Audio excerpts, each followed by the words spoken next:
Welcome to Life-Changing Challengers, the podcast where passion meets purpose. I'm Brad Minus, your host, guiding you through stories of transformation and triumph, from endurance feats to overcoming adversity. Our guests defy the limits and inspire action. Ready to ignite your desire and incinerate your barriers? Join us. Your journey to the extraordinary begins now. And we're back with another episode of Life-Changing Challengers. Listen, ladies and gentlemen, this one's going to be epic. You haven't heard stories like you're going to hear today. I have with me Gao Motsemme. She is a freedom illuminator embodiment queen, and otherwise a human MRI and psychic surgeon, which she's going to get into. She has some stories that are going to blow your mind, and how she got through them to a point where she is such a successful coach and entrepreneur today. So, how are you today?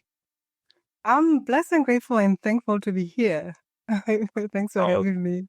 The honor and the privilege is all mine. But first, can you tell me a little bit about your childhood, the complement of your family, where you grew up, and what was it like to be Gao as a kid? That's a great question. And before I can dive into that, I'm just going to extend my greetings to your audience. So, dumelang, lokai. And that is my greetings in my native language. I come from Botswana in Southern Africa, and I've been residing in Germany now for 10 plus years. And it means, in direct translation, I would just say agree. So as we're engaging here, meeting for the first time, having this conversation for the first time, and we are being called here by the amazing Brad at Life-Changing Challenges. My question is, what are you agreeing to? What pulled you to be here? What called you to press that button and listen to this?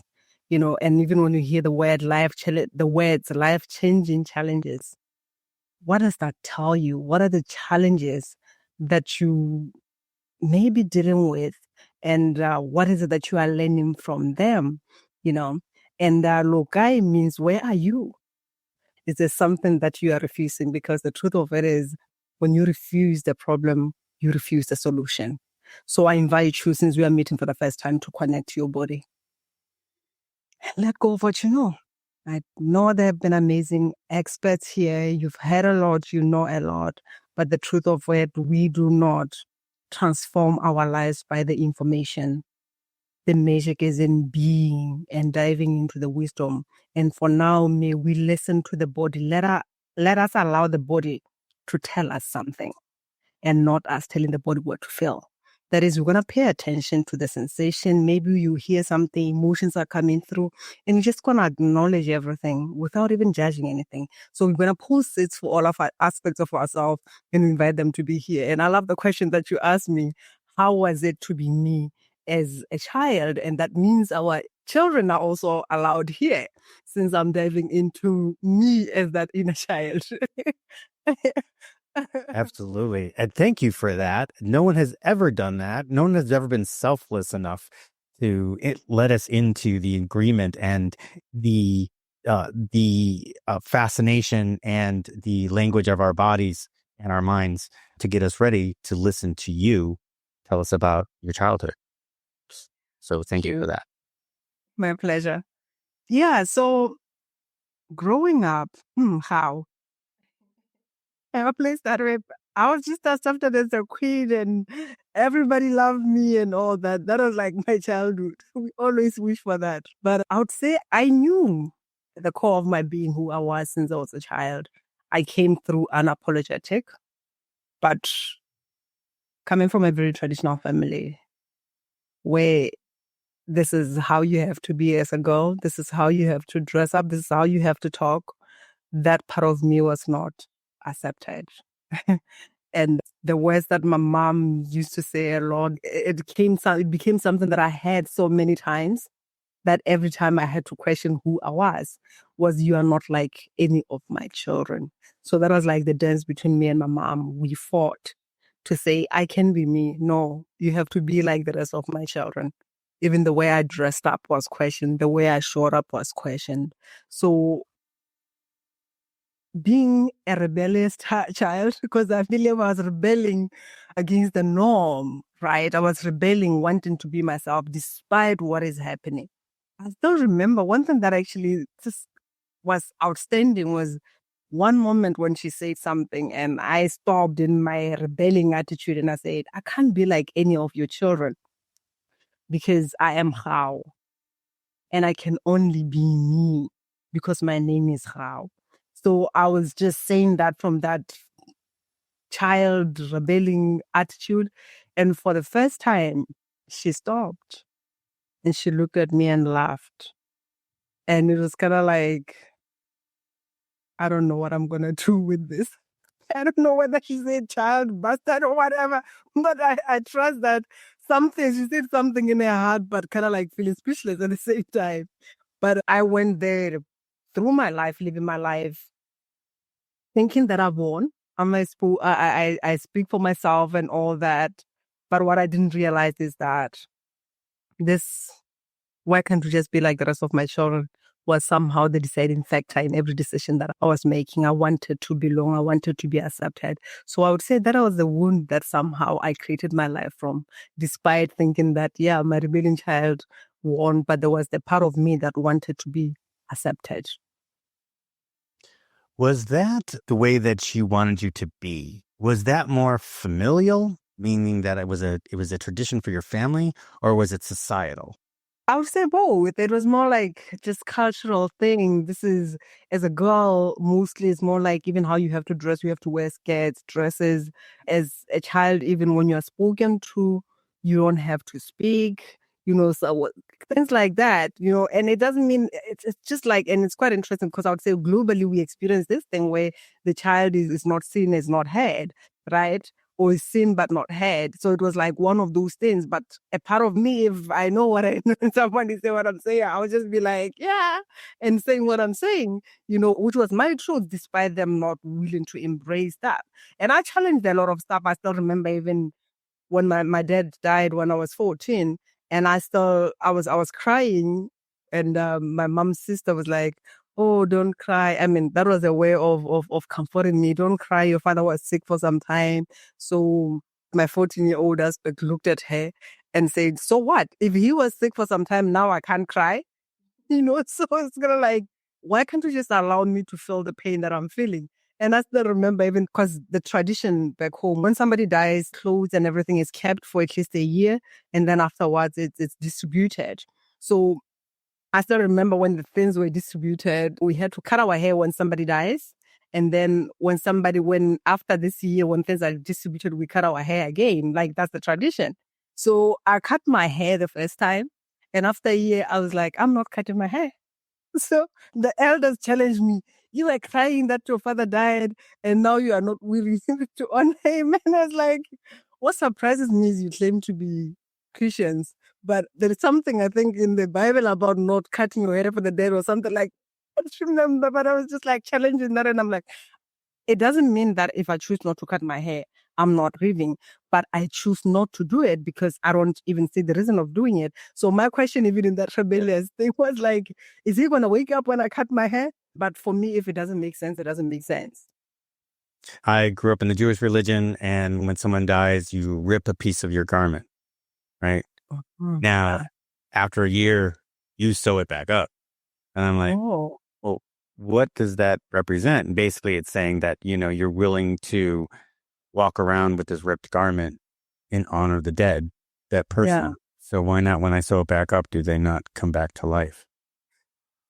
That doesn't make sense to me at all. But again, tradition, right? So, and it's usually it's that happens with this makes it even better.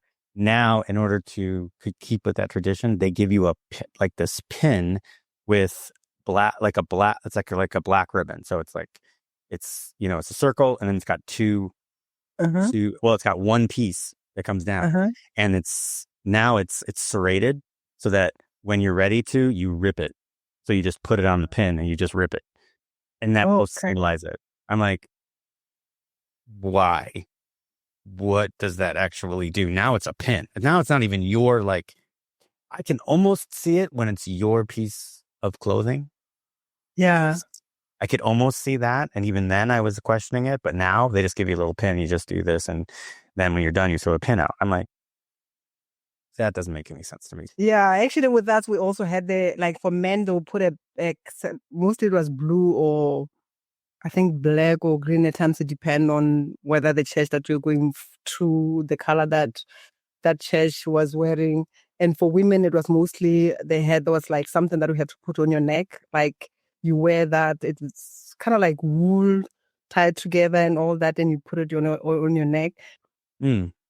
Okay. I mean, and there's traditions for everything and wherever it came from. So how did the dynamic of your family? So let's step back. How many do you have brothers and sisters? I do. How many? I would say I'm the sixth child, and then we have the younger brother, which is 7. Yeah. There were 7 children? Wow. Okay. That's a lot. Little bit family. Yeah. How did that dynamic of your family change after your father passed? It was challenging already, even when he was present. But then when he passed, especially for me, I was daddy's girl. And no matter what, as much as I had, I would say with my mom, it was always that dance, actually, because some of my siblings they were not biologically my fathers. So with my mom, she had this thing of I'm being present for my children who do not have a father. Like that was like her way of I'm gonna show up fully, so you go to your father. That was like the way of relating or even knowing that my father is the one who's gonna be there for me 100%. So when my father died, it was kind of like I lost my world. Like all of a sudden, I didn't know who to turn to, like who I can trust that when I come and say I need this, he's gonna do everything in his power to get me that. So it changed everything totally for me. I would say there was this anger that came through. I felt like I'm not supported, so it was huge. I felt more alone on the other hand, you know, Mm. Okay. despite having a big family. And this is the thing too. The times we can be in a big family, we can have a lot of people around us, but still feel lonely.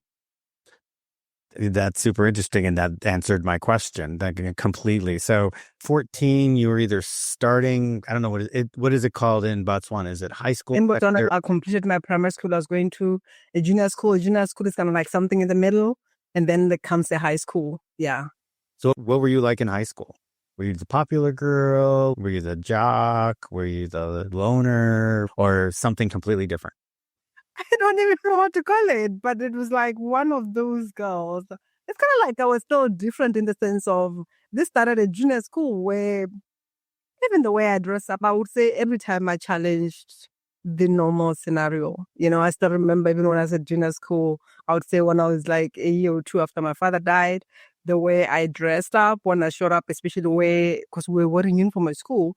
So there were times when there would be a day where you don't wear uniform, you just come with your clothes. So I started dressing up differently. At times I'll come with high shoes, like stilettos and all that. And then I'll buy something, even though it was cheap, but it was kind of like, yeah, many people were looking like, yeah, asking questions, all that. So I always had that in me. I don't know. It's something that I love to challenge situations wherever I was. So I was that girl. I was that girl. How did you do as far as grades go? Were you a good student? I was a good student. I was a very good student. And then an okay student, not in the, like, I had a problem, especially in the last year of my junior school, but I still did well because some of my books were stolen. So after my books were stolen, especially in science, I don't know, science and one subject, it was a big book where you write notes for 3 years and someone stole it. So at that moment, I was like, I don't have the energy to start from the beginning writing notes for my exam. So I didn't do well in my science, but otherwise I performed well. I would say, remembering even in high school, towards the end, I had to sit down and ask myself, if you don't do well, what's going to happen? I still remember having a conversation with my friends, like, after school, we have to stay behind and study. And they told me that, oh, how I trust that you can do that. And they never bought into whatever idea that I had. So I had to sit by myself and do the work by myself. I had that consciousness that if I don't do anything for myself, whatever that they predicted about me would be right. Because like I said, I was born me and knowing who I was. So every time when I showed up, I would still hear parents or elders just saying, is she really gonna finish school this one? Yeah, so like I was like from since I was like 7, 8 and all that, that was the talk around. So at the back of my mind, despite me being me, I just knew that if I do what they said, I'll prove them right. So I would say that I'll prove you wrong somehow was one of my big motivators. The rebel. They said, "Oh, you're not going to do well," and you said, "Shh, watch me, watch me." Exactly. I'll prove you wrong. Let's see. Were you involved in any extracurriculars, like Actually, sports or? Okay, there you go. yeah, I was doing even at the junior school. This is one thing that actually people felt bad because I was born when my father was 60 years old. Oh. So yeah, my mom was 40, my father was 60. So there was this thing. I don't even know. I'm just remembering this. The first time I'm remembering this in an interview. But my father being at the age that he was, there was this thing that even when, let me say, he buys me something, I want something, and then he gives me money for it, I would get, it's not a compliment, but more like criticism. I remember my mother's sister, my mother's older sister saying, is it because he gave birth to children in his old age? So he's just spending his money. You know, instead of saying your clothes are nice, I'll then get a critic about my father being old. You know, so I would say that's the environment that I grew up in, you know. So as a child as well, it's kind of like I was doing a lot of things. I was in netball, in traditional dance, in 4B. I was doing a lot of things in scout. I was just like all over trying everything. Oh, that's just pure curiosity. That's what you're supposed to be as a teenager, curious Yeah. about everything. Oh, well, that's great. A little bit of everything, just not him. Did you end up going to university? I went to college. Oh, okay, so, all right, here in the States, the difference between university and college is that college doesn't have anything after 4-year degree, right? Like, Mhm. like college would be like you get your bachelor's degree, but that college doesn't offer a master's degree. University basically states that not only do they have the undergrad degrees, but it also has graduate degrees. Is that the same definition in Botswana? There, what was different was actually I didn't even know about the existence because like I said, I'm just coming from a very traditional family. So anything about the cities and what happens, I didn't know. So all I knew about was the university and then the agricultural university and that other normal one where like everything is there. So I applied to the normal university and I was not accepted.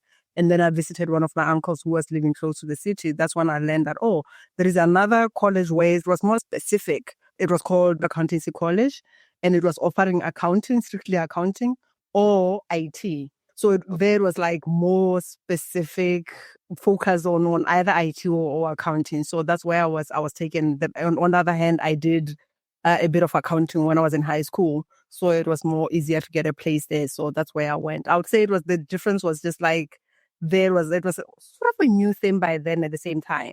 You know, it was not well known. So that is the difference. Okay. Yeah.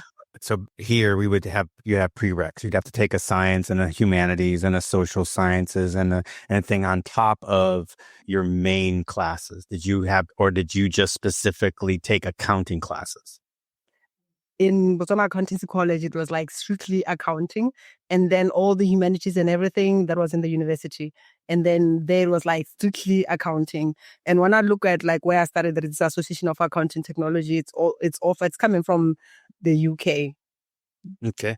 Because yeah, we're colonized by British, so it was like coming from there, and then from there, after you finish your AAT, then you do either ACCA or CIMA. It was like basically accounting focused. Yeah. Okay. Yeah. So here, that's a vocational school. Like so we have like ITT Tech, and we've got different places where you can learn, you learn vocations, and that's all you learn. You go in, you learn the vocation, and you're out. And they'll give you a certificate, or they'll give you like that. You can always go to a college and take your prerequisites, what they call it, and that would be, and all of a sudden you'd get your associate's degree. But yeah, we have that as well here. We just call them. It's just a different vocabulary. It's vocational school, here, or a tech college, as they might call it. And here with the Botswana Accountancy College, what is different? And if they want to dive deeper, they can go to Botswana Accountancy College and do the ACCA or SEMA, like another level of like Yeah. to be, yeah. Okay. Is that what you did after college? Yeah, I did SEMA. Right. As far as a job placement, when you got out of school, is that what you went ahead and did? Did you did some accounting? You worked with a firm? Did you work with a company? First job? When I finished my studies. Yes. Oh, yeah, I got a job actually, because the advantage with this is that at times through your studies, you also go for a, what do you call it? An attachment for An something like internship? Yeah. internship for something like 6 months or something like that. So I did that. And when I completed my internship, I got a call from another company that I applied for internship. They wanted someone to work there. So I kind of like continued while I was studying at the same time. Oh, nice. Nice. So you have to make a little money while you were in college. Mm-hmm. Nice. Very nice. So what did you end up doing? Tell me about what happened after. Now you've got your studies, you've got a job. Tell me about you. What was happening in this time? Yeah, I got my job and I would say moved around different companies a bit. And then I ended up in this other corporate company, the Diamond company. Like it's kind of like everybody wants to work there, which was great. And by then I had one child, and I would say I got pregnant the first year when I was there in this company. After some time, the company was downsizing. So that was like the moment where I was like, okay, then what next? Which was questioning even the way like there was a lot of fear. Every 3 years there's the restructuring. And I was like, is this the life that I really want? I was not happy with that accounting job. And even just in the environment that I was in, I always say when some of these patterns that we are born into, they don't just begin and end at home. We'll experience them in relationship. The relationship that I was in, despite having 2 kids, there was just a lot that was not okay. A lot of, I would say, competition, a lot of somehow disrespect, cheating, and all that. It had its own toxicity. Competition in the sense of, I can see your facial. Yeah. In the sense of like, at times you're not aware, but when it comes to partnership is more like we come together, and the main goal is for us to elevate each other and help each other grow. Right. For me, that's how I see a relationship. But when I look at the relationship that I was in, it was more competitive in the sense of some of the advice that I was given while I was progressing, because there was a moment where I left the company that I worked for something like 3 years. And then I got a company that I worked for a few months, and I was fired because somehow I missed work, and the person who was helping me with the child didn't come. So I stayed home and I called in. And now when I came back, I was fired. I was like, okay. But I already went to an interview somewhere. It's kind of like I was always ahead. So when I was fired, I was like, okay, fine, I've got 2 weeks free. I'm gonna be with my son. And then I moved to this company. So at that moment, I was earning a little bit higher than my then boyfriend. So somehow I guess it's something that he was not happy with.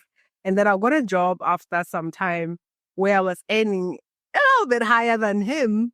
And somehow he was not happy, and I was not happy at the job that I found at that moment.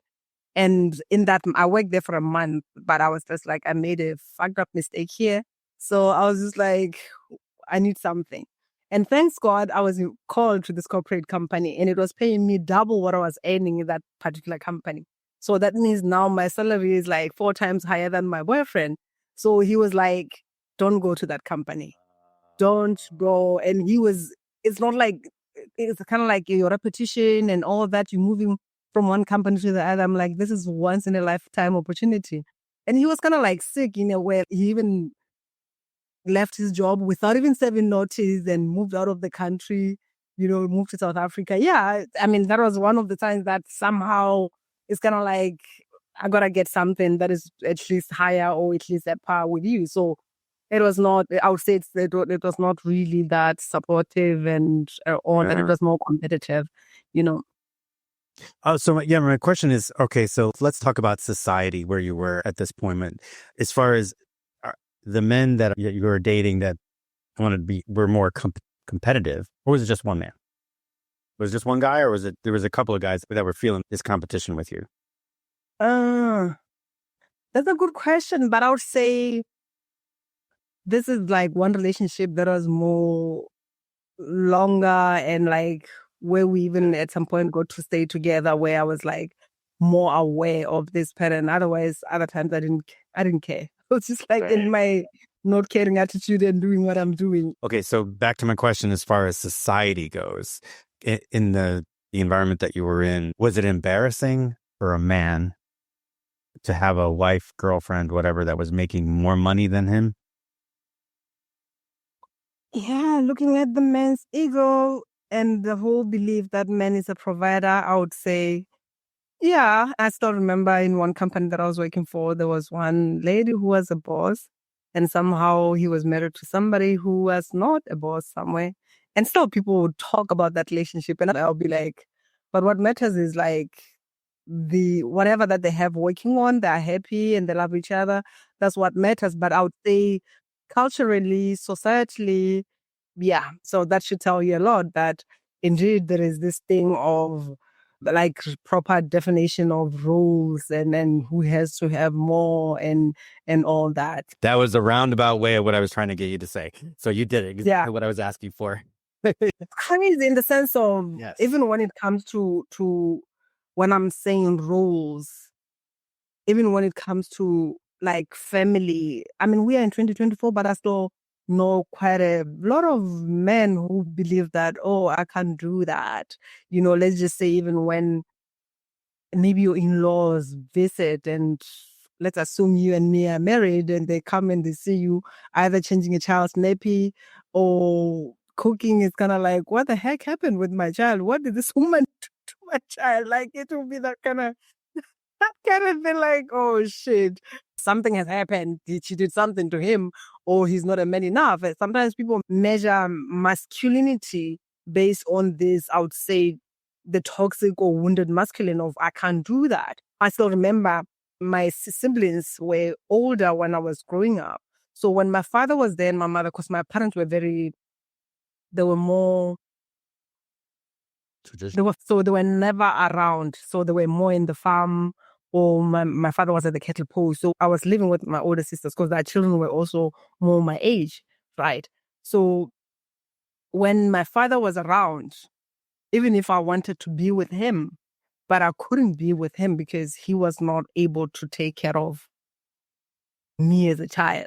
You understand? So that means I would still be by my sister and just go visit him or just when I bring food or something like that. So it's, yeah, it's bad. I see that. Yeah. So yeah, out here it's not. We have a bad saying. It's not the greatest saying in the world, but it works. We have a saying. It's called "Happy Wife, Happy Life." So it's basically saying, hey, if your wife stays happy, you'll be happy too. So if she asks you to change some diapers, you better change some diapers. If she says, can you make us a sandwich? You make her a sandwich. You know what I mean? But you have the ability as a husband to ask the same thing, you know? Yeah. So, and if you love your wife, I mean, it's the same way, you know? Exactly. Yeah. You know, in the age that I was born, it's crazy that a wife will be busy doing whatever that they're doing, and a man will, because it was the time of the newspapers. And those are the things that for me as a child, I was just looking at this and I'm like, I don't want this. I don't want this. So I was not in alignment with that. I always had that opinion that I had even as a child. Like, if it means having a family or having kids, no, thank you. Oh, yeah. No. I get that. So I get that you were born with this authenticity, with your like, no, Yeah. I'm me, and this is what you get. I am not going to cater to what the societal role says I'm supposed to do. And the fact that you're able to continue to do that is amazing, especially in what I would say was kind of a very traditional environment. Is that about right? Is that where I'm going? Yeah, it's very traditional. And actually what is coming to my mind, even when you say that, I mean, when I look at it, like in terms of like that tradition, yes, I grew up in that setting. And I look at it as at the same time from the perception of the spirituality, which is also a part of me that also had a problem with the spirituality part, where I felt like it's still a mess, where the spirituality is more like a combination of this religious, which like where I come from, it was more Christianity beliefs and all that, and then a combination of the tradition. It all becomes or oppressive. That's how I felt it for me, even as a child. And I was asking questions, and I was just told, "You will never be with anyone. You will never be," all those things. But I was just having like normal questions, and for me, like at the core of my being, my soul was not really resting with all the things. Even when I went to church, there was a certain place. Some churches there was a certain place for men, and at some church, women will sit on the floor, men will sit on the chairs. I was like, what the heck is this? So my question was, I still remember having a conversation with another man and I say, what if God sent me to be there and say something to the people? What if I'm sent here for something? And at that time, what they just said is like, oh, men are the ones who are only given that position to either to lead or be pastors or priests or whatever in the church. And I was like, oh, I don't know about that, because something is telling me that there is something that I'm here to do. So if as a woman, because I don't have whatever the men, I don't have the men genitals, so I can't say that. I feel like it's still taking something from me. So along the way, church was not interesting for me either, which was one of the things that my mom used to say, like, oh, I don't know what happened, because you used to go to church, you used to pray a lot, but all of a sudden it was not in alignment with me. Mm. That makes a perfect sense, especially because Catholic religion or Christian religion, it's very strict on how to act, what you cannot do. It's super strict. All right, so let's move on a little bit. I understand through some of the research that I've done and things that you've put out that you actually ended up moving. You ended up in 2 different countries on 2 different continents with different relationships. Can you tell us how that happened and what happened? Let's start with the first one and how you ended up moving from Botswana into a different country. Yeah.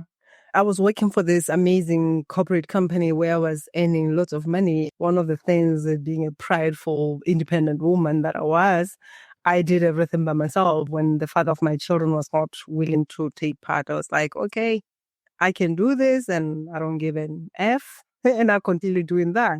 So there comes a time when the company is now downsizing, and I'm like, what the heck am I going to do? Because that company was the highest paying company in the country. So I had to question myself. I just bought a house at that time. And besides that, my job or my profession was a big part of my identity. We live in a world where we are told what to do and all that before we find out who we are. I took pride in the company that I was working for. I took pride in the profession that I had. So when that was happening, it kind of like, it rocked my foundation, but a part of me was excited even when I was going through that when the company was downsizing, I actually chose to take a package. And a part of me was like, I'm going to move to the UK. I didn't know how I was going to do it with two children, but it's something that I've always desired. I remember when I was sitting with either my friends or talking, I'll be telling them, this is what I'm going to do. This is how I'm going to be working. This is like, I'll just tell them all the stories about me abroad. So when this happened, I was like, okay, time for me to relocate. But I didn't know how the heck I'm going to do that. And after I took the package, I was back home, and by then, the things that I used to do during festive season, I didn't have any interest. I felt like there is something that is emerging within me. My younger brother had an accident and he died, and I was just crying. And when he came from the kettle post, I was like, oh my God, I'm glad you made it. Because I had this dream and it was real. I was talking about the plans that you had for yourself. And he just said, oh, I'm going to live for a long time, Gao, don't worry. Which I love the response. But 2 weeks later, he had an he had an accident. And thanks God, he didn't die, but it was a very bad one. And I had to now sponsor his recovery and all that. But I remember seeing him at the hospital afterwards. I knelt and I said, God, please save my younger brother. And I'm willing to do what I came here to do. So I believe that that was the part when I said yes to this purpose that I didn't even know what it was, but I was saying yes to what I've always known in my heart, that there is something that I'm here to do. So after that, I lost my mom, and shortly after, my then ex-boyfriend took me to court because I met my now ex-husband when my mom was still alive. I'll tell her about him, even though they never met because he was here in Germany and I was there in Botswana. And he always said, my mom used to say, this one is just crazy. She's there in the room, she's there, she's talking to her man.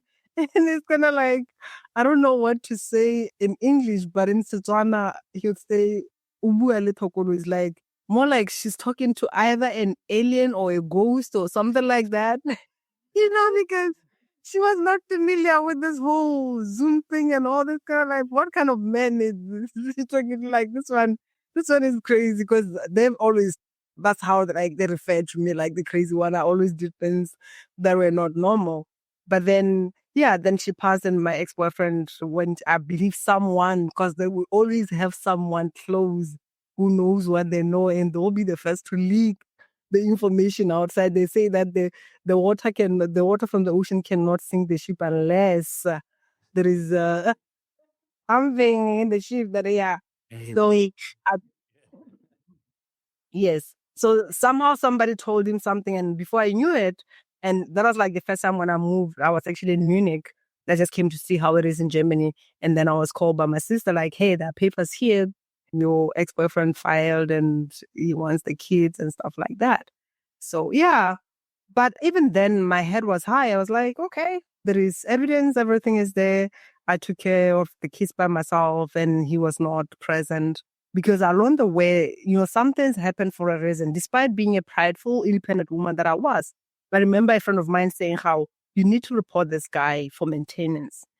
I know that you don't need the money, but at the end of the day, you don't have to be doing this by yourself. And at times as women, we do that. Just because you can doesn't mean you have to do it by yourself. And I somehow listened and I went and I filed for that. And I still remember, the toxic relationship when I was going to file, this guy came back and he was like, "Oh, I'm going to marry you. I don't know why you have to do this and all that." And I'm like, okay, fine. If at all we ever get married, then we'll cancel this thing, but I'm filing and I'm sticking by this. And he was ordered to pay, which was like 1,000 pula per child by court, but he still didn't. So I was holding into this thing as evidence that he was even ordered by court to support his children and he didn't. And here's the evidence. So when I went back home, I hired a lawyer. They hired like one of the best lawyers in the country. So I had to find someone who I somehow had hopes or trust that he can be able to represent me against those best lawyers and all that. But when I came out of court, the person who walked in, I didn't know what happened. I couldn't believe what happened, but it is what it was. It's kind of like I was there, but I was not even listened to. I was not heard. It's kind of like I was the wrong person in all ways. I don't even know what happened. I couldn't even hear what my lawyer was trying to say even at that moment. And I went and looked for another lawyer who also made promises. And then at the end, she was like, "No, let's just try to mediate." So I don't know if it was because they were afraid of this guy, this big guy who was representing my ex-boyfriend by then. But they said, "No, we can just mediate. There's no need for you to go to court and stuff like that." We did what we could, but nothing was coming out of it. We went to the third lawyer. And still nothing, I would say nothing positive was coming out of it. I still remember that at the time when I was called by social workers and they said, "You need to come here and meet the boyfriend and his girlfriend." So I was like, so I should come alone and have a conversation with my ex-boyfriend and his girlfriend. And let me tell you whose girlfriend. That was like the woman who was married to his to his brother. So by then, I don't know whether it was my judgmental aspect or whatever. I was just like, I just wanted to puke at the whole thing. I was just like, this is just BS. And I still remember telling this woman that I'm not coming to that meeting. He was living with his girlfriend, but still the court found it. I mean, it was a whole mess that it's more than 10 years ago. Even up to now, I can't tell you a story that makes sense. Even then, people still believe that how you just making this up. It doesn't make sense. First thing, you're not married with this guy. He doesn't have that much rights over your children. Second thing, he was not even present. Third thing, he doesn't even have a place of his own. He's living with his sister-in-law. What are you saying? For me, morally, it was not okay. And the social workers, when the social worker told me that you are naive, this is the woman who's gonna be with your children. And I told her that I'm not attending. If it means losing the custody, then so be it. And the next thing I get a call from my lawyer, how I heard that you gave the father of your children the custody. And I'm like, I didn't do that, but this is my argument. And the funny enough, and when you hear about corruption, the social worker has nothing to do with, she is representing the children. She is the government's representative, but more representing the children. So now tell me, how does it happen that when I'm telling her, challenging her decision to say, I'm willing to meet with the father of the children, but I don't want their girlfriend, sister-in-law to be there? And then how come all of a sudden his lawyers are calling my lawyer and say, oh, there's no case. She said she is giving. How does that happen? Even all there's no judicial injustice. Those are the things. But at the end, the conversation was had. My lawyer came to sort of like be the supportive person in there so that there is more, kind of like neutral, whatever. But on the other hand, it didn't bring anything because I still lost my case by all means. And I appealed, went to high court and all that, and I lost it. But at the end, with just the pain of everything, even when I go to my children's activities, my ex-boyfriend will come with his girlfriend, sister-in-law's children and everybody, and I'll be there by myself alone. It was difficult. So there was a moment when I said, fuck it. I can sit here and be tortured every time with this whole situation, or I can choose to live my life. And I chose to relocate without the children because I believe that was the agenda, because he knew that my children meant a lot to me. And without me relocating with them, I won't. So I ended up relocating to Germany by myself, and I fought the case while I was here. Wow. So, yeah, talk about injustice. The guy wasn't present in their life. He was asked to pay what we call child support, didn't pay that. And then all of a sudden, because he found out that you were looking to relocate somewhere else with somebody else, he decided to sue you for custody. You had all this evidence stating that, no, this guy wants nothing to do. All he wants to do is hurt me. That's what he wants to do. But you're going to let him go off with my children? Yeah. Wow. And that even went up to the appellate court, and you went to appeals, and it still didn't come back to that. Wow. Yeah. We think and the judge was a woman. This is like one of those things where I was sitting in that court looking at this woman. The offices that I've been through and all that, like some people that I knew who at times would be like, oh, I know some people in this offices. I'll just ask what is happening. And the responses that I got was, oh, how when you go to offices, you need to humble yourself. You need to, like, don't speak English, only speak Setswana. And like, it was all these stupid small things that for me did not make any sense. If I'm walking in and I'm confident and I believe this does not make any sense, I have to question that. But every time it was kind of like, oh, don't speak English, try to speak Setswana, humble yourself. I'm like, what the fuck am I supposed to do? What is humble yourself? If the facts are there looking at us, is it about me or is it about the children? And it's like one of those things where even like I said, the judge, it was kind of like, we're just gonna put you in your place. It's kind of like what I experienced in my relationships. So it's kind of like, who the hell do you think you are? And then I'm going to offices and I'm still receiving this, who the hell do you think you are? This kind of thing where even the word humble, there was a moment where I hated that word because even now I can't say I really know. I don't know what it means because people believe that I don't know what being humble is. I'm being who I am. I'm speaking the truth about what is here. It's not even about right or wrong. It's kind of like, this is the situation here, And still, it's kind of like you have to be begging. You have to be, or maybe I have to be on my knees and be crying and all that. I don't know. I don't know. I just fail to understand. And this is someone not only because of all that in all my relationship, I was very good at attracting people who had a background with alcohol as well. So one of the reasons why, even when he said that I didn't allow him to be with the children, yes, I refused, especially when he came and wanted to take the children when he was drunk. I wouldn't allow that. And I believe everyone in their right mind wouldn't let someone to go with their children when they're drunk and even all the insults and all that. Right. But still, no one was willing to hear me out. He's an alcoholic. He's a deadbeat. He's homeless because he's living with his sister-in-law. What the heck's going on there? Which is not necessarily the most moral thing in the world.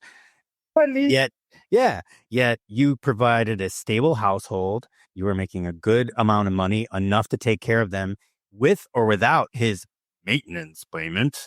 And you provided them with their education and everything else. What the heck?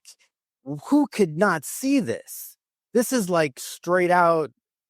It's, oh my God. So the social worker, you said, who's supposed to be the representative for the child, were they speaking out on, did they have a choose a side? Were they giving an influence, remember, where they'd say, hey, well, I think the children belong with How? They don't belong with this guy. They belong with How? But it was like, I can't even say what I have to say. It was more like, I just have to accept that whatever the court says. Because like I said, when we were in the process of that, the woman said, you will be naive if you think that these children are not going to be mothered by this woman because they're going to be staying by her house. So you just have to deal with it. Yeah. So in that situation, they were supportive of my ex and his girlfriend, because it doesn't matter even what they said, because the situation is the situation as it is. I still remember one thing that they love to put out was like, oh, we don't have an issue with her. We just want to be civil and we want us to work together, because even if she can move to abroad, our children are cousins and all that. And for me, it was kind of like, this is all fucked up. What are you talking about? Even what you mean by being civil, You're taking my children away. That's personal. no, they were being civil. So I guess the whole being civil thing, and I'm just like, I want to give you a middle finger right now. Don't tell me shit civil nonsense here, because there's no, and just rewinding a little bit. When as a woman, the intuition always tells you, it always guides you. I always knew there was something, especially after my second child was born. So there were some things that were just happening that made me question a lot of stuff. So for me to even find out, it was like just one morning, I'm waking up, I'm going to work, and I switch on my computer at work, and I'm here on my computer. And then something just comes to mind, check his email. Okay. And I open into Yahoo and I type the whatever email address, and I'm like, I don't know his password. And I'm trying the first password, and then there I am in the emails. And I'm going through the emails. Okay, cool. And I read a lot of his girlfriends and stuff like that, even some of his brother's girlfriend, like whatever that is going on is kind of messy. So I go through that and I skip this woman's emails and I just go through that, but I'm pissed off at the same time. And I go home. And when I get home, the first memory that I'm having a conversation with something that I don't even know how to explain. But why did you not read those emails? Because I skipped the emails of the sister-in-law. And I'm like, okay, I didn't have any Wi-Fi at home. So I go there tomorrow, I check, and I find that even the time when I was at the hospital, there was a relationship going on all this time. So that's how I got to find out. And I remember after I found out about this, and I asked him, I was like, oh, you are just itchy. And he came that weekend and he was like, if you dare tarnish my name, I'll take you to court, I'll sue you. And he even brought this girlfriend, opened the car and said, come and slap her and all that. Like, it was just a lot of shit that is happening. And then years later, here we are now in court fighting for the children. And here's the thing, when I say rewind, even the time when I found out, I remember I called his father and I said, this is what is going on. And he came and said, by the look of things, it seems like the mother always knew. And he said to me, well, you need to be careful, because my ex-wife said she's going to do everything in her power to take your children away from you. And I wonder what kind of a mother she is, because the time when we were divorcing, I had every right, every reason, every evidence for me to take her children away from her. But I couldn't because I knew that would kill her. So there I was years later experiencing that. That's incredible, because let me tell you something. If I were in your position, oh yeah, it would be on. So you are a much better person than I am, because you start taking something away from me. Nope, everything's off the table. So kudos that you had that ability to say, you know what, even though I am going through this, even though my children are being taken away, I know that I have the ability to have the evidence to show her what I was feeling. You said, nope. She says, not strong enough. And if I do that, I can survive what she's doing to me. But she will never survive if I turn the tables on her. And that is a mark of a truly good person. So kudos. And yeah, you're a much better person than even me. No, but I'm not. Well, you are. If you had the ability, and that might have actually gotten your children back, and you didn't do it because of what you knew would do to her, I think that makes you a pretty damn good person. If I had a way, like we always say that I'll kill for my children, that's where I was raging at that level. And at times when we think we're dealing with an enemy, it's kind of like I have to kill this person before they kill me. Then my thoughts were there, my heart was there. But the question is, how the fuck am I going to deal with this? I didn't know how, so even the moving away doesn't mean that there was nothing that was waiting within me. And that's when, along the way, when I would say somehow my higher self was just making herself or her presence known. And it was quite interesting when she said, oh, the way you want to deal with it's not the right way. This is not what you came here for. And I was just laughing by myself like, oh shit, don't tell me that. You know that I just wanted these people dead. So it's quite interesting when you face yourself and it's kind of like, yeah, I'm that bad, But that's not what you came here for, not in this lifetime. That's not your path. There's thoughts and there's actions. I think we have to allow ourselves to have the dark thoughts so we can realize that we don't need to act, and we shouldn't act based on our personal values. But you're going to have the dark thoughts, and I think you have to have them in order to battle that darkness, right? But let's move on. You moved to Germany and you don't have your children. What happened at that point? You found a job? Were you continuing to fight? How did that work out? Yeah, I found a job, and being here, that means it was me and my then husband, and we're traveling and all that, but still a part of me, wherever that I went, I can't be happy if I don't know what is happening with my children. And at the same time, when I speak to them and they're happy, or I see pictures somewhere they're happy, I felt betrayed by my children. I was still fighting the case. And I still remember one day when I came from work, by then my husband was sailing and I was alone. I just had this nudge to start writing, and I sat down. First thing, I had a shower and I sat down by the dining room and I started writing. And the words that came through was, who are you without your mother, your father, your religion, your house, your career, your husband, your wife, like everything that we've often attached to who we being, and I was just like, this is good.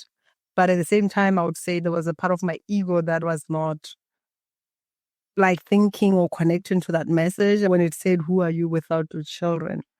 That caught my attention. And I still remember I threw away the pen and I said, so this message is for me.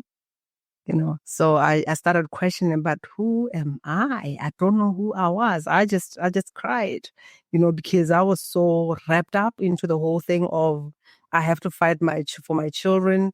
I was here even not being freely myself because I had shame, as a woman. First thing, even where I come from, there were times when a woman is married and she cannot have children. she is either divorced or the husband can have another woman. This is like the tradition that I come from. And now here I am, I gave birth to these two children, but I can't even be with them. So a part of me felt like I was ashamed of who I was. Even at times when I shared the story, but when someone say, oh, I don't know if I would be alive if I was you. So I kind of like, maybe I'm not loving enough. The fact that I'm still alive, So I questioned who I was. So when that message came through, it was like exposing another layer of the truth that is not taught in the society. Who are you without your mother, your father, your religion, your car, your house, your husband, your wife, your children? So I cried, but I was also curious of who the heck I was. So while I was going through that, finding who I was, I still remember the time when I was in my body and I had a moment where I was told it's time for you to do what you came here to do. So it's okay, what the hell is that? To help people with your gift. So at that moment, it's kind of like I felt my soul leave my body and I connected with everyone on the planet. And I could feel the pain of suffering on the planet, the cries and everything. And while I was connecting with that, I also connected with myself before I was born. And there was this aspect that was crying, I don't want to be born on this planet. I really didn't want to be here. So, and then I came back into my body. And the question was, do you still want to continue being here? So I knew there is pain in the planet. This is why I didn't want to be here. There are people who are crying because of whatever that they're going through. But I'm gifted to illuminate that, but I'm sitting there. So I would say that was also one of the moments that was highlighting my journey. And I said, but what am I going to say to people when I show up? Teach them a new way of being.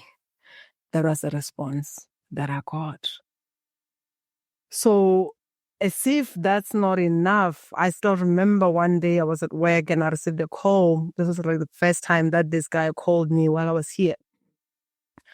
And I was like, what does he want?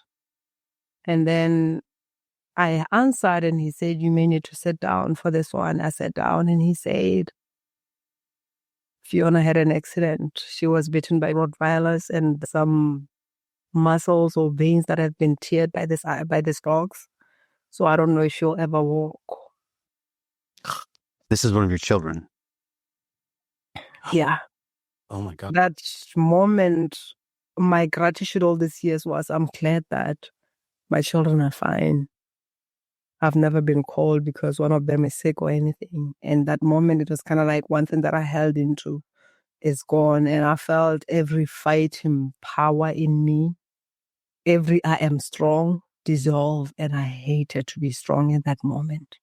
But at the same time, a part of me that said, I'm tired of being strong. It's kind of like I allowed myself to be, I surrendered, I let go of the mask of strong and allowed myself to feel.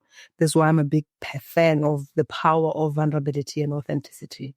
And I went back home, but at the same time, I had this hope that something is going to happen because now there is proof, because this accident happened when they were supposed to be at school, but because the father was drunk on that Sunday, the following day they didn't go to school and then the accident happened. So there is evidence, So when I went and did what I did, the woman who was a social worker at the hospital took my files and she said, this is a simple case.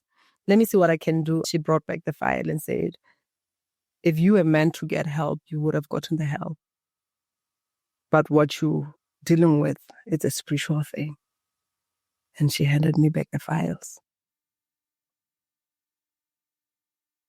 You are fighting a spiritual battle. You are fighting a special battle.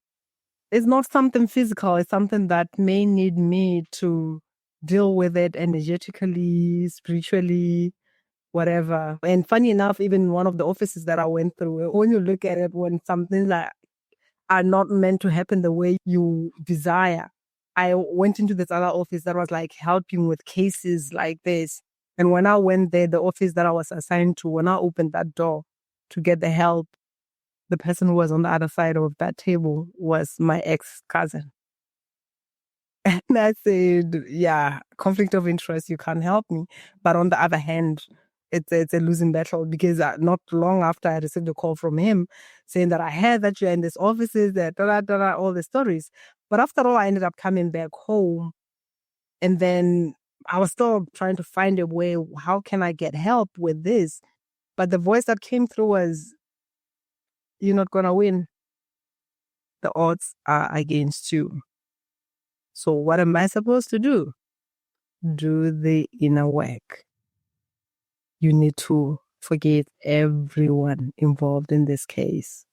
And I just laughed like a mad woman. I said, "Forgiveness? What the fuck are you talking about, forgiveness? Do you want your children back?" And I said, "I do. Are you willing to do the work?" And I said, "I don't know how to forgive. I don't know. Are you willing to? If that's the only thing that I have to do, then I'm willing to." And I asked, "What am I going to do? Show up every day, sit and be open to connect." And I asked again, like, how would I know if that forgiveness is complete? Their heart will open and you'll have your children back. And I trust with this work that I was doing, I was getting downloads that were helping to dissolve whatever pain and resistance and resentment that I had, because I was somehow detached from the outcome. And I was not even doing the forgiveness from the mentalization, where at times we just rush to say, "Oh, I've forgiven," yet someone is showing up with a lot of emotions and pain, So I was sitting with myself and being open. But the next thing that I know is I was sitting in my altar, and this guy was going through his own dark times. But at that moment, what I connected with was, my children need their father. So I just knew that whatever that has to happen, I just asked to be led so that he can be led to the light and choose to leave no matter what he's going through. And after that, it's kind of like I caught myself in that moment. I was just like, who the fuck am I? Because I didn't recognize the woman that I was, the woman who wanted this person dead, and the woman who is now praying for his life. So this is the power of doing the inner work, because at the same time, when you look at life, there is a reason why at times we go through the fire that we go through. When you ask me, what does this whole journey mean to you? I would say this journey was happening for me. And it's like I had to collapse all that I thought I was, all that I bought into, so that the real me can emerge. This was bringing me to myself. Had I refused the lessons, the journey, I can't say I would have been the better parent to my children. I would still have parented from the limitation, the fear, the unworthiness, the anger, and everything that I had, the not being accepted, and everything just from childhood. That's where I would have come from. And through all that happened, now I get to connect with my inner child and see my inner child through my children's eyes. I get to connect with my parents and also understand that parenting is not, like they say in German, is not a baby's play. One of the messages that came through along the way was, you are angry because you believe that these children belong to you, but they don't belong to you. They belong to God. They are on their path. Are you willing to find your own path? Are you willing to live your own purpose? You understand? So through that, it's just like understanding that I don't own anyone, and I can be grateful for the 5 years, because my daughter was 5 years when we separated. My son was 7 years. I can be grateful for those years and embrace the time that we shared together. Even if it was like physical death, I was still going to mourn, but still be grateful that they chose me and they connected with me, and I got to experience how it feels like to be a mother. But on the other hand, who am I to refuse the path that I'm being called to walk? Wow. Okay, so that phew, I am speechless. The idea that you were given instruction or a path stating that, hey, you know what? Your children are remaining with their father, who's got all these strikes against him for a reason. It's God's path that they stay. You've done everything right. You have gone ahead and you fought for them. You've showed them that You're willing to fight for them. But for some reason, God has a different path for them and they need to follow it. And that means staying with their father. Meanwhile, you have your own path you need to follow. And you should not deviate from your path in order to detour them from theirs. So that's really powerful. Is that the starting of where you started to feel that, okay, what you went through can teach others? Yeah, it was at that moment when all the anger that I had somehow dissolved. And I'm here in this marriage where now I'm stepping up to say, this is who I am. There's a path that I'm being called to. And this loving husband of mine said, that's a fantasy. There is no God that exists. You have to just get out of your high horse or whatever nonsense and come back to the real life here. Or even when I spoke about that I've forgiven my ex and all that, he was very angry about the whole thing. What do you mean you've forgiven them? You've forgiven him? And now it's quite interesting because at first, like, we're together and focus on this problem. And now when it's kind of like, now the time is here, our attention is on us. Now it's kind of like we're realizing this gap that is here. And this is also one of the things that the other one is doing the work, healing and all that, and the other one is not. Then somehow you outgrow each other. So when I was called to my path, even the time when I was just grateful for the way everything is just evolving, it's kind of like there was also that competition with God where it's kind of like, oh, we did what we did as well is not God and all that. So it's kind of like, I didn't even know how to talk about in all this thing. So yeah, that's where I was. And while I was stepping into this path, and then I was pregnant with my little girl, which at that moment I was not even, I actually realized I was pregnant when I was coming back home after my daughter was bitten by dogs. And I was also angry with that, because I was in a marriage where there was still an alcohol issue, so as much as I was married, but I knew that I don't want to have children with the same person despite having different names, so yeah, then I found that I was pregnant. So my then ex-husband was angry that I was angry that I was pregnant, but on the other hand, yeah, it's a conversation we had. And because he said, I'm going to change, but he was not changing. So it was clear that the child part is out of the way. But when I was angry and expressing where I'm coming from, he was just angry that I don't know what he made it mean, and we went through what we went through. And it's quite interesting because when I had my second child, at some point I was at the hospital and my ex-boyfriend was supposed to be with me, was not there. He went to his sister-in-law / girlfriend. And here I was as well after I gave birth to my daughter in Germany. And the following, I didn't see my daughter even because it was a traumatic birth, so cesarean and all that. So I saw my daughter after like 24 hours. And then the following day, my husband then didn't come to the hospital. So I still felt abandoned because here it's even worse. I don't have any mother, sister, whatever.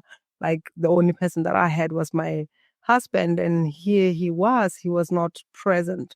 So it's kind of like the repetition of the same crazy thing again, Okay. All right. I got my first question. Did your daughter recover 100% from the bites, from the dog bites? I mean, she can walk, she's fine. But on the other hand, she has to live like most part of the thigh is like gone. Like it was really bad. Like she's living with this whole. So she was permanently affected by this. Yeah. And the daughter that you had with your husband in Germany, she's okay? Yeah, she's okay. Okay, good. Good. Those are the two things I was just like, I was like, 'cause the way you said traumatic, and I understand it was basically that they had to do cesarean. Traumatic in the sense of she also had some neurological, something like when I look at it from the energetic side, the body was not firing up with the head. It's kind of like there was a disconnection somewhere. So even after she was born, and they say there were some cysts in the brain, and some cysts will never disappear, and some stuff like that. So I still stood my ground with what I believe to be true, because at the end of the day, when it comes to the body, like everything is energy, no matter what illness, So when I had all this, as much as I was going through my own thing as well, But I just held the truth that everything is gonna be corrected, as like it's gonna be healed. Even at that moment when I was holding that space for all these things to be fine, he still kept on saying, "Come back to the real world." But after the first year, when we did some scan and all that, this disappeared, and the neurological issues that she had was gone because the head was bigger than the face and all that. So there was just a lot of issues. But I would say whatever that it was meant to be, it's not what it was, So she's just a normal child. And so are you still married to him? No, we've been divorced now. Okay. And just tell me how old your children are. My son is going to be 18 in October. And my daughter is now 15. She's going to be 16 by the end of January next year. And my daughter is going to be 7 in November. Oh, that's great. And you still are in contact with your children in Botswana? Actually, like when I was told that when you've done the work, your children will come. I gave birth to my daughter, and after my daughter was born in November, December was the first time that my children visited me here. And then shortly after, in that May, 2018 May, my daughter moved here, and then 2018 December, my children moved here. So I've been living with my children now. Yeah. So during 19 ending, yeah, for 6 years now, they've been here with me.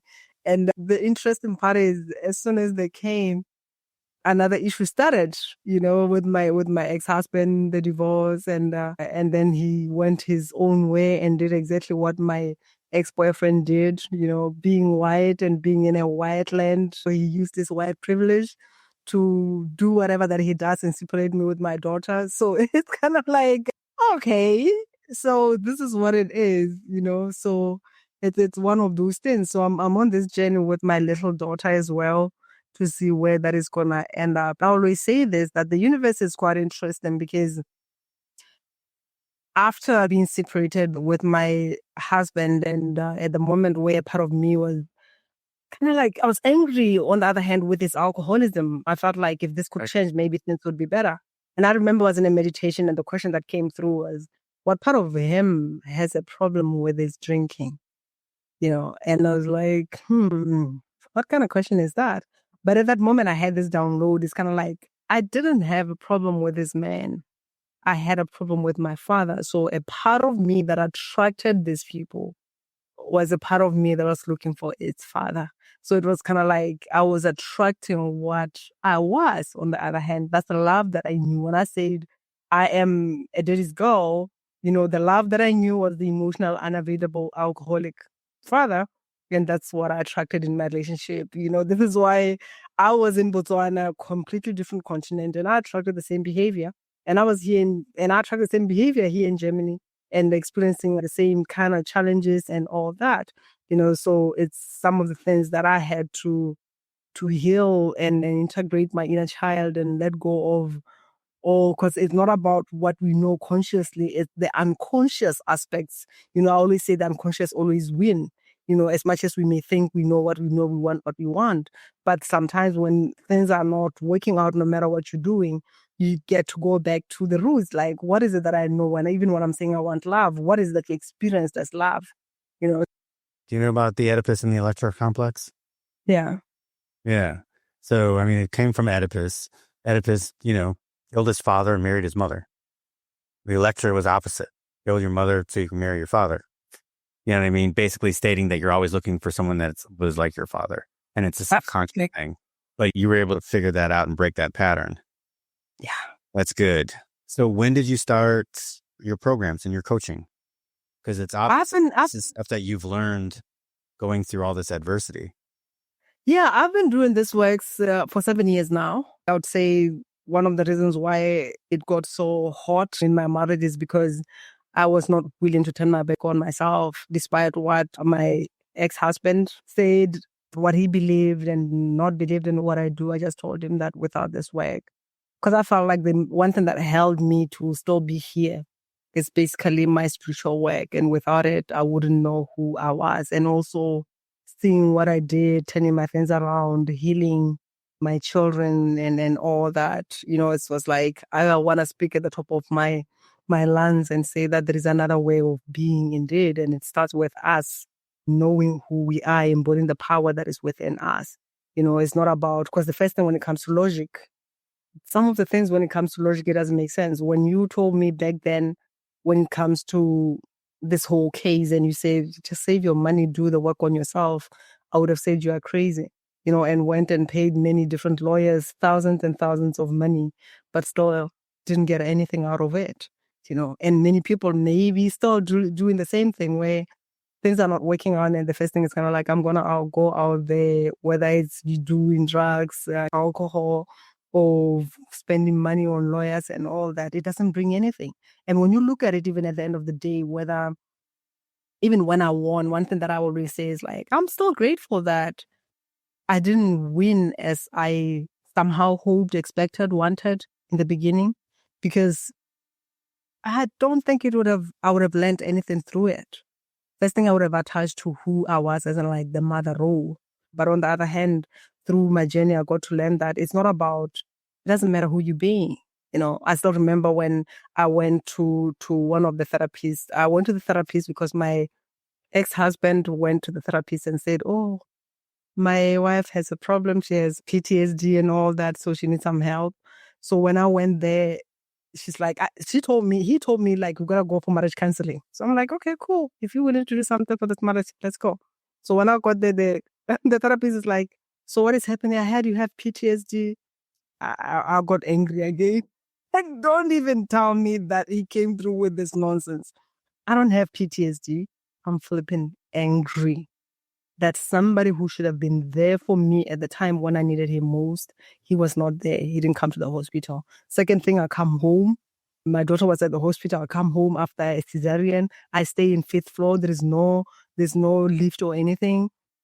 It's no elevator. So I'm going to the 5th floor, but still, if I don't go to the hospital, no one is going to check on the child. When I talk to him about the drinking, he throws the keys at me and say, okay, then you drive. So like all these things, I was flipping angry. So, yeah, I was the therapist, but at the end, I just like, sort of like, because I knew her before, we just kind of like made friends. I was like, I'll come talk to you if at all there's a need. But at the end, I didn't get any help in the sense of when you are not healed, even if you're helping people, you want to project your wounds or health from the woundedness, not necessarily from the neutrality. So what was stressing me with going to her and at times discussing some of the things, she was like, oh, call these offices and tell them how stressed you are and just apply for full custody and all that and share all these things. And I'm like, I'm not really there. He might be having a problem with alcohol and all that, and I know that. But on the other hand, I'm not here to take the child away from him. I just wish him to be a part of this child's life. So I don't know where I was coming from. Like I needed to share that. I don't know what question you asked. Yeah, but here I am. Yeah, here I am helping people. It doesn't matter what you're doing, but the most important thing, like I said, is to work on yourself, integrate your emotion, and also understand the holistical thing. Because if something is happening for us and we are making it about the messenger, which in this case, all these people were coming through with that mirror to say there is a part of you that you may not be seeing, but this is where you are creating your life from. So I can receive the message and still hold the space for whoever that they want to be. It's scary, and going through the divorce and all that is scary. But on the other hand, when I look at it, even the voices that were coming through at that time to say, what is it that you want? Why can't you just be happy with what you have? It was those people who walked before me, my ancestors and all that. But on the other hand, that does not have to be my truth. And I say this because I received my divorce papers in my dream before I received them in my physical reality. Wow. Yeah. So alone, all these things, it's just a lot that happened, but more open in that path to say, these are the things that are holding people back, including even when I talk about breaking free from ancestral lineages. Even with me, it just started with that, where when I had to say my name, Gao Motsemme, there is a middle name that I use. I was called after my father's sister. And when I wanted to say that name, it was hard to say it out.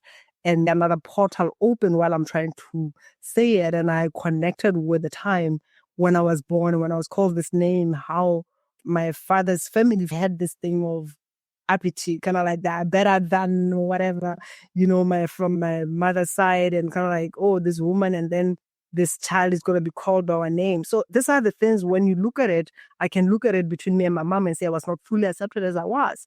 But when we look at it, it's also other energetical stuff that happens. And these are the people that I have the name from my father's side. So when it comes to ancestral imprints and all that, it comes even with your name. When you say your name, you are saying your name, you are saying your ancestral lineage's name, and it's part of your identity. And it's quite interesting. In my native language, when we say an ID, like an ID card is called Umang. Who are you?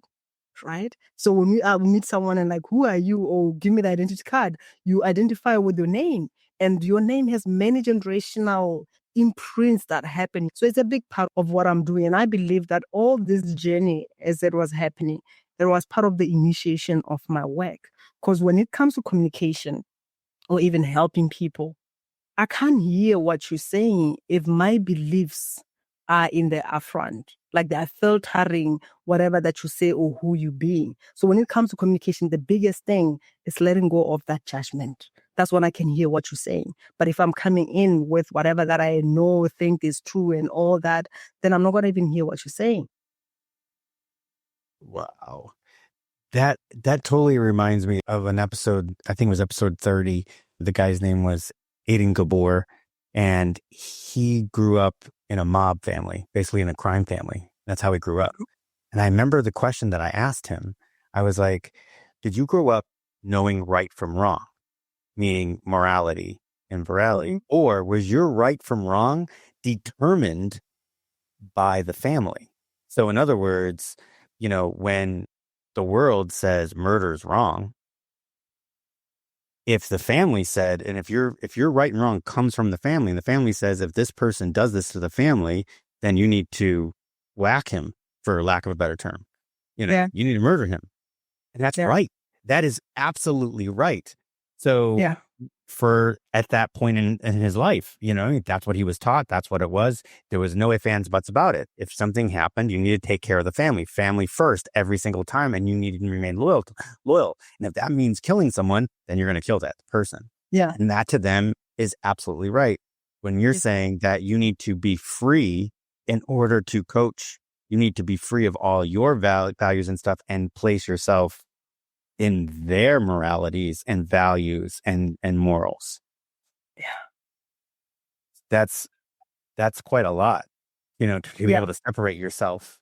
But that kind of goes along with my next question as we start to wrap up is, where did you come up with the freedom illuminator embodiment queen? Freedom illuminator, that word just came through. I was just like lying down in the morning. I don't know what question I asked, but what came through was just that. You're a freedom illuminator, an embodiment queen. It has to do with me helping people to be in their body. Like when I'm talking about the human MRI psychic surgeon, when I connect with people, I connect with that. And we may be speaking, but on the other hand is the body that is communicating to me. So I'm aware when somebody is disconnected from their body, and my role is to help them come back to the body. It's like, because when we go through life, when things happen, it's kind of like we're losing aspects of ourselves. So at times we're thinking that it's us, but many aspects of ourselves are lost along the way in relationships and all that. People want to talk about the sexual energy, that at times when we sleeping with people, we taking all this, whether it's negative energy, whatever that other people are carrying, negative entities and all that. So there's just like a lot energetically that happens that informs us. So by doing this work, I help people to come into the body and feel safe in the body, because there's a reason why people leave the body in the first place. And when it comes to creation, whatever that we desire to create, whatever that we desire to give birth to, the truth of it is you can't give birth to what you don't conceive. So if you are not in the body, it's going to be hard for you to manifest things in the physical reality. It's going to be an idea and remains an idea, and it's going to be hard for you to give birth to it, because it's the same process of having a child. Is still the same process of giving birth to something that you desire, that you want to see in physical form. That's brilliant. It is absolutely brilliant the way you were able to put that, and I can see it. And I gotta tell you, ladies and gentlemen, just so you know, if you go to gaomotsemmes.com, and check out her website. The amount of testimonials that she has of people that have found themselves, have broken away from their patterns, have committed to marriages, and finding new relationships. It's incredible. You just have to scroll down and look at all the testimonials. This woman knows how to help you free yourself of the things that are keeping you from ultimate freedom and helping you find the person that you are meant to be. So check it out. I'm going to put the link in the show notes. And as you see, it's hername.com. And you got to see the first video. She's great. She sits there and talks to you like you're right there. And it's awesome. So you need to go check that out. She's got different programs. The 4s of prosperity, power, pleasure, and blueprint. She has a sexual energy course. There's something in there. If you're stuck, you need to find yourself. You need to figure out where you want to go in life. This is the woman that's going to coach you into it, because she's going to come from the body and the spirituality versus the logical, right? And you might just find what you're looking for.